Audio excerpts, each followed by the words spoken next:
Salut à tous, j'espère que vous allez bien. Toute nouvelle vidéo, la preview du Masters 1000 de Paris. Et pas Bercy, c'est la première édition du Rolex Paris Master à Paris La Défense Arena. Donc comme d'habitude, petite présentation d'avant-tournoi. Le tenant du titre, c'est Alexander Zverev, donc, qui a gagné en 2024 à Bercy. La surface, c'est du dur indoor, donc dur intérieur. Des conditions de jeu plutôt rapides, pas mal d'enjeux dans ce tournoi. Le premier, c'est la place de numéro 1 mondial. Sinner et Alcaraz sont au coude à coude pour aller la chercher. La forme étincelante des Français, donc excellent résultat sur les derniers tournois. On verra ça dans la partie les meilleures chances françaises dans ce tournoi, mais en tout cas ça promet côté français. Et enfin, c'est les dernières places bien sûr à aller chercher pour le Master de Turin en fin d'année, donc qui regroupe les 8 meilleurs joueurs mondiaux. C'est tout pour cette première partie, on passe tout de suite aux favoris.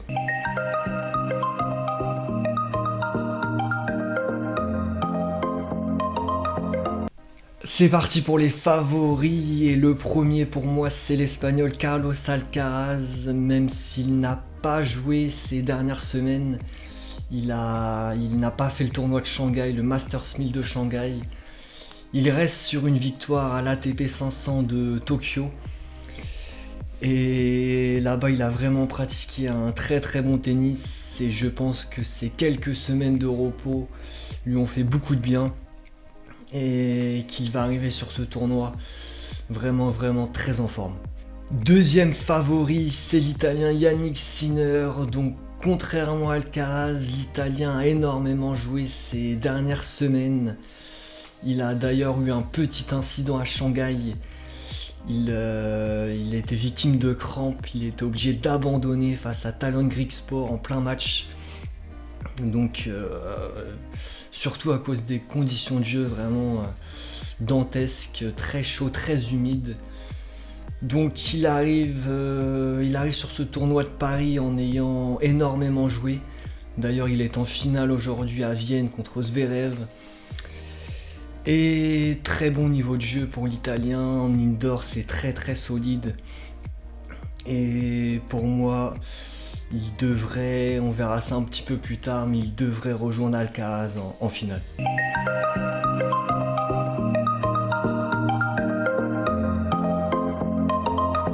On passe aux outsiders et le premier c'est le Canadien Félix Auger-Aliassime que je trouve vraiment très impressionnant en ce moment.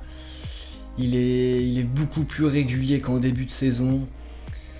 Je crois qu'il a vraiment trouvé son tennis, il a eu un vrai déclic à l'US Open. Et sur ce tournoi de Paris, dans des conditions indoor, il peut vraiment être très dangereux. Deuxième outsider pour moi dans ce tournoi, c'est l'américain Taylor Fritz, donc toujours très dangereux sur ce Master de Paris en indoor. Des conditions de jeu rapides qui lui vont très bien, avec un gros service complet des deux côtés, coup droit revers. Je pense qu'il peut vraiment faire un bon tournoi. Troisième outsider, c'est notre français Rinderknecht, donc récent finaliste au Masters 1000 de Shanghai. Donc sur ce tournoi, ce sera des conditions de jeu légèrement différentes, avec toit fermé beaucoup plus rapide. Mais ce n'est pas pour lui déplaire. Il aime bien les surfaces comme ça, rapides, il a un gros service, donc ça peut vraiment l'avantager. Et il s'est pas mal reposé entre Shanghai et Paris. Donc il va arriver sur ce tournoi, je pense, très frais et très motivé. Quatrième outsider pour moi, c'est le monégasque Vachereau, donc vainqueur face à Rinderknecht en finale du Masters 1000 de Shanghai.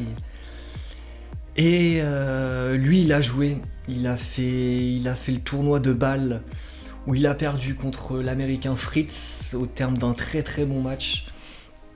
Donc j'ai pas l'impression qu'il ait baissé pavillon. Et donc c'est des conditions différentes de Shanghai. Et sur ce tournoi de Bâle indoor, donc pareil que Paris-Bercy,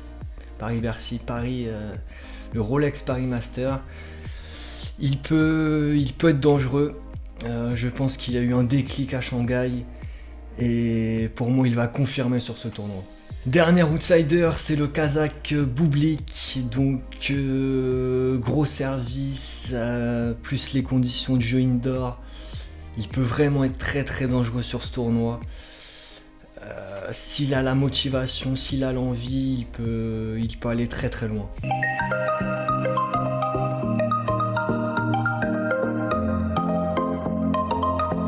On passe aux Français et le premier c'est Rinderknecht, donc je viens de vous en parler dans les outsiders. Pour moi c'est notre meilleure chance française dans ce tournoi. Je vais pas revenir dessus.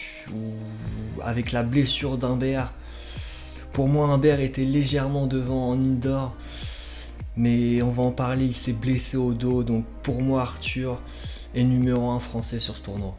Deuxième meilleure chance française, Giovanni Mpetshi Péricard, donc le serveur fou, le serveur bot, tout ce que vous voulez. Énorme service, évidemment en salle ça va faire des dégâts, c'est quasi obligé. Faudra voir son parcours, mais s'il a un parcours assez abordable et s'il a un bon service surtout, il peut vraiment aller très très loin dans ce tournoi. Troisième meilleure chance française, c'est Corentin Moutet, donc de base ce n'est pas vraiment un joueur indoor, mais ces dernières semaines il a fait plutôt des bons résultats. Finale à Almaty, il perd face à Medvedev en 3-7 au terme d'un match plutôt bon, plutôt correct. Il bat d'ailleurs ce même Medvedev à Bâle cette semaine et il s'incline face à un très bon Musetti au tour suivant. Donc c'est plutôt encourageant pour Corentin. En plus il sera à la maison avec le soutien du public. Il peut faire un bon tournoi je pense. Et on finit par Hugo Humbert, donc je vous en parlais, il s'est blessé malheureusement hier en demi du tournoi de Bâle. Blessure au dos, donc une de plus dans cette saison, vraiment très très compliquée pour le français. Et il ne sait pas s'il va pouvoir défendre ses chances. Et surtout il a pas mal de points à défendre, il était finaliste l'année dernière. Donc ce serait vraiment un coup dur pour le français, sachant qu'il est très très bon en indoor. Donc faudra surveiller les news, mais c'est dommage pour Humbert.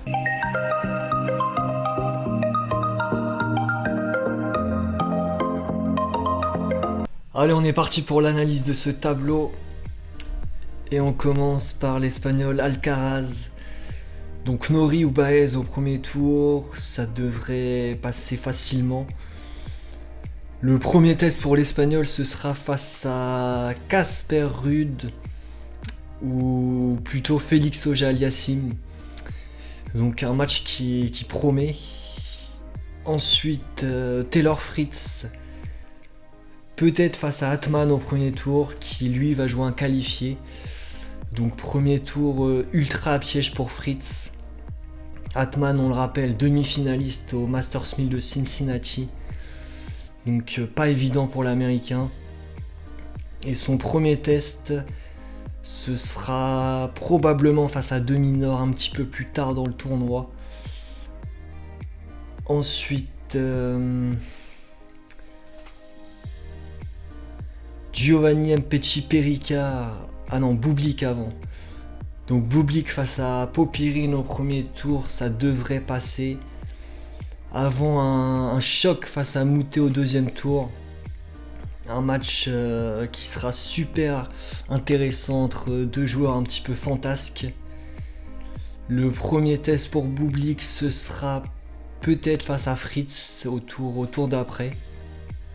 Ensuite, Giovanni Mpetshi Péricard face à Dimitrov, le revenant qui s'était blessé à Wimbledon et qui revient apparemment à la compétition. Je n'étais même pas au courant. Donc pas facile hein, pour notre Français face à Dimitrov qui est toujours très compliqué à jouer sur ses surfaces rapides. Donc pas évident.